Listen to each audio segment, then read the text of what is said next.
মরতে হয় যাও, জান্নাত জাহান্নামের মাঝখানে একটা জায়গা আছে, জায়গাটার নাম হলো আরাফ।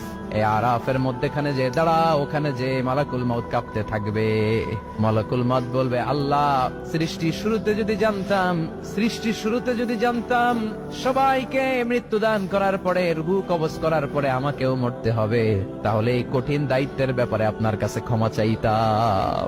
আজকে আমারও যে ভাগ্য বরণ করে নিতে হবে সৃষ্টির শুরুতে, আমি এটা কল্পনাই করতে পারি নাই। আল্লাহ বলবেন, নো টক, মুত ইয়া মালাকুল মউত, মরে যা, মরে যাও।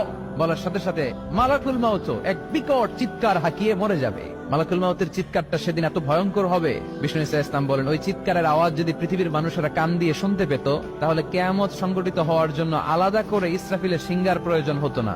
ওই চিৎকারের আওয়াজে প্রতিটা মানুষ কানের পর্দা ফেটে ওই জায়গায় লাশ হয়ে পড়ে যেত।